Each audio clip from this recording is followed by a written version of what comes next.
Okay, thank you for the opportunity to speak at this meeting. I have enjoyed support from the Soybean Promotion Board for several years, and it ties in well with a lot of our aquaculture research. This one is a different venue. When the catfish people have their meeting, they typically have it in Hot Springs, and if you're speaking after the break, you're talking to an empty room because they're all at the track. So I do appreciate your attention. Today, this presentation will cover a series of studies we've done over the years, starting on a small scale and progressing to a bigger scale, looking at the use of traditional versus new types of oils that we can include in diets for channel catfish. Channel catfish is still the #1 farmed food fish in the United States. They've run into a lot of problems recently due to competition from imports, and also the very high feed costs have hit them hard because it was never a product with a really high market value. So we're looking for ways both to reduce diet cost to produce traditional catfish, but also I think there's good potential to try to produce catfish as a functional food and maybe target a higher value market. And one way that we can do this is by changing the lipid composition of the diet.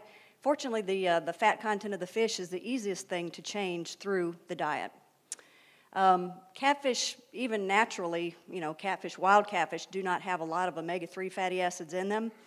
Unfortunately, cultured channel catfish have been criticized for being low in omega-3 fatty acids, but they're not salmon, they're catfish.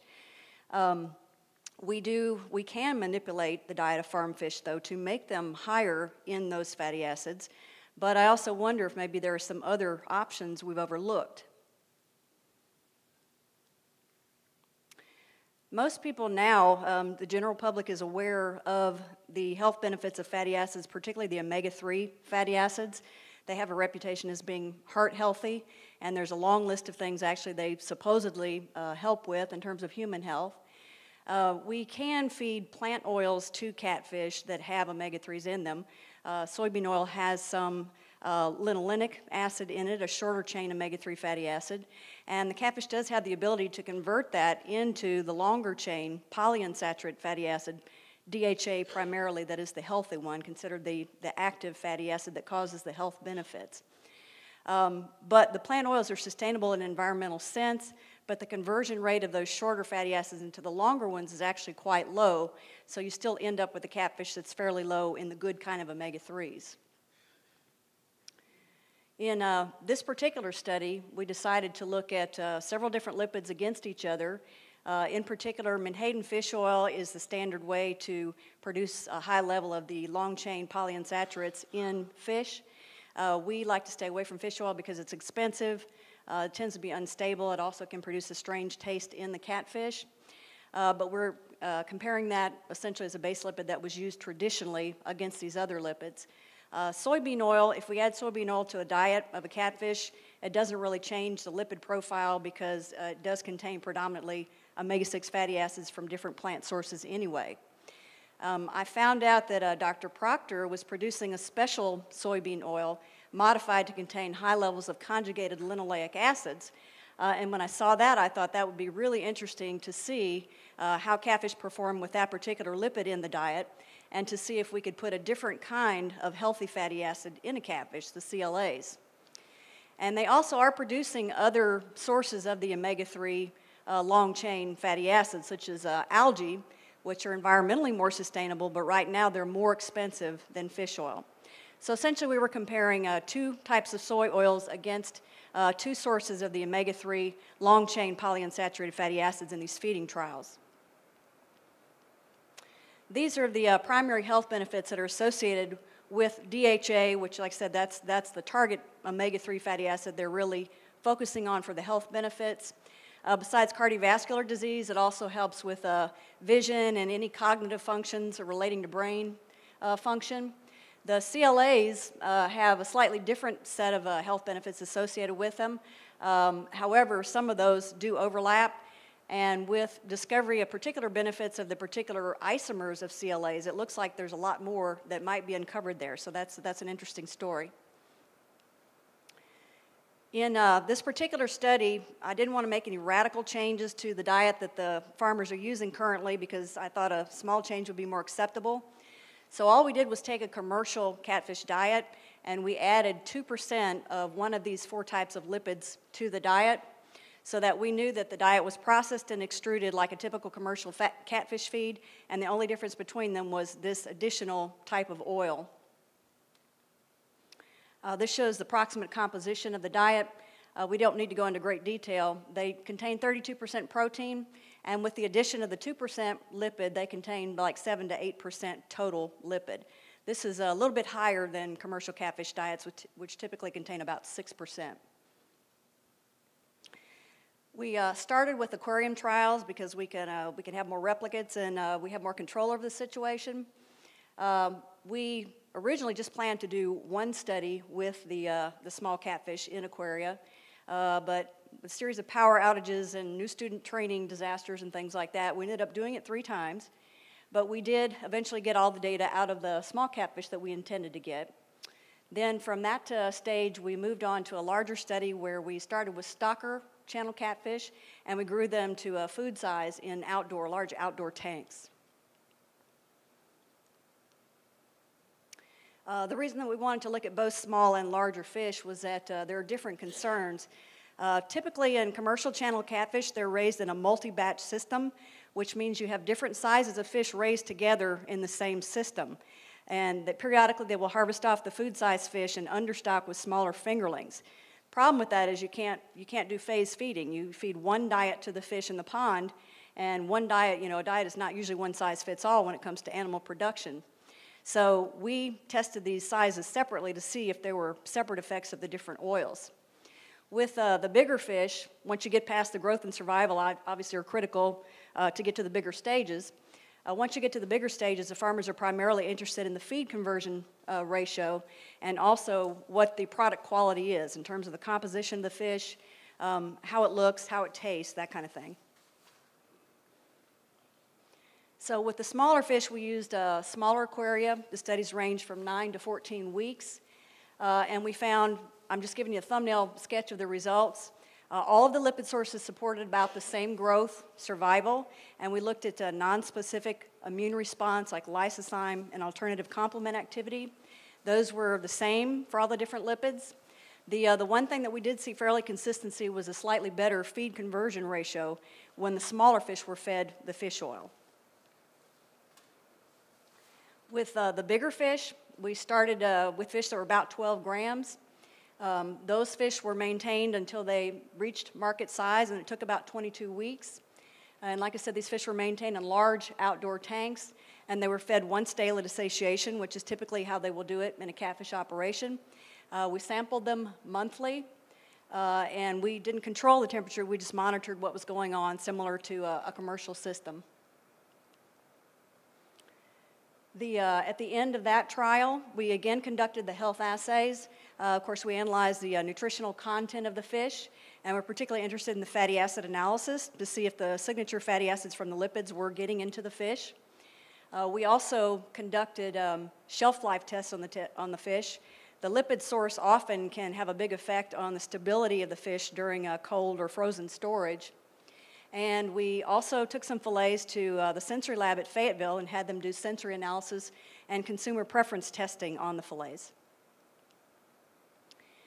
We saw very few differences in general performance of the bigger fish on these different lipid sources, so there were no concerns with any of them in terms of negative side effects, and also no particular advantage of using the lipids with omega-3s at these bigger stages. And again, with the bigger fish, no differences in immune responses. I'm just going to show you a couple of key fatty acids to show you the differences that occurred in the fillet. This is DHA. Like I said, this is sort of the target omega-3 that you'd like to see in the fish. And the diets from left to right are the typical soy, the fish oil diet, the soy with CLA, and then the diet with the algal oil. And not surprisingly, the two lipids that had more DHA, the fish oil and the algae oil, those had the highest DHA in the fillet. And as expected, it didn't show up at a high rate in either of the soy-fed fish because there's just not much there. There's no DHA in those oils. There's some linolenic, but there's not a high conversion rate. The CLA treatment stood out starkly compared to the fish fed all the other diets. The CLA diet was the only one that contained those particular fatty acids, and so those only showed up in the fish that were fed the conjugated linoleic acid diet. We did subject a subset of the fish to cold storage, and we used TBARS as a measure of what was going on over time. And this just describes the processing that we did. We tried to simulate what would be done with commercial processing and cold storage of catfish. And the bottom line was we did not see any differences due to the dietary lipid source. We saw an increase in TBARS over time across all diets. So there were no diet effects, differential diet effects from the lipids. In terms of the aromatics, this dissects out the different components of catfish aromatics, and the only one that came out as different from the others was that there was an increase in green grassy flavor in catfish that were fed the diet with fish oil. So all the others tested essentially the same in aromatics. And this is the consumer preference overall impression. It's probably kind of difficult for you to read all those different components. The blue, the darker blue, indicates that they liked the product more. Going down to the other end of the spectrum, the orange is dislike extremely. So you can see, basically look at the size of the different colors of bars between the treatments. And statistically, I think none of these things broke out. You can see that they were qualitatively, there certainly were some differences. And just all of those components combined together in the one descriptor flavor, we did see a significant difference. And the fish that were fed either of the soy diets, the standard soy diet or the soy diet with CLA, were preferred over the fish that were fed the diet with fish oil or the diet with algae oil. The firmness data didn't quite break out as cleanly, but again, you had the same trend. The fish fed the diets with either soy oil were a little firmer than fish that were fed the algae diet, and then the fish oil diet was kind of intermediate. Okay. So in summary, from that Growout trial, we did not see any big differences due to the lipid source in just basic production parameters, which is something we wanted. We wanted either that or an improvement, so there were no disadvantages of using the alternative oils. The fatty acid profiles, as expected, were similar to those of the diet, and we were able to increase the target fatty acids, either the CLAs or the DHA, according to what we were trying to achieve. The different oils did not have any difference on, or didn't have any negative effects on oxidative stability during cold storage. And there were no negative sensory effects of either of the soy oils on the catfish. There frequently are some kind of off flavors detected in fish that are fed either fish oil or even the algae oils. So it's not necessarily a fishy flavor. As you can see, it came out as green grassy.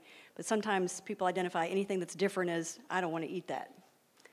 So the soy oil diets definitely produced a better product in terms of consumer preference testing and just general sensory characteristics. Another study that we recently finished, at least we finished the feeding trial part of it, is a finishing diet trial. We know that we can get the CLAs into the catfish. What we would like to know is how long we have to feed them to achieve the target levels of CLAs in the fillet that we would like to be able to market them as a functional food. So we fed the fish, I believe the study was 14 weeks, and we used slightly higher levels of the oil this time to try to increase the CLA fatty acid level. The control diet had 4% regular soybean oil, and we tested that against either diet with 4% CLA oil or 6% of the CLA oil. We did periodically harvest off subsamples of fish for analysis, but those fish are currently being processed, and so I don't have any fatty acid data today. But that study will give us a lot more information on how long we have to feed these diets, because of course they will be a little more expensive than the regular diets. Okay, so far it looks like There definitely are benefits of using the alternative lipid with CLAs. I can think of more advantages of using those right now than using either the fish oils or the algae oils. They should certainly be more environmentally sustainable to use. So that will leave, it'll probably boil down to cost essentially because it doesn't have any negative effects on the fish. The economics, we will try to work out the economics as much as we can with these studies. A lot of these things don't have specific market prices yet, the oils. But the last we checked, at least from what I could get from these different manufacturers, the algal oil is currently the most expensive of the group. Fish oil is below that. The CLA specialty oil will probably come below fish oil and above conventional soy oil. Okay. And with that, I'd like to thank the Arkansas Soybean Promotion Board and also these other manufacturers of products that we use in the study. And I will take any questions.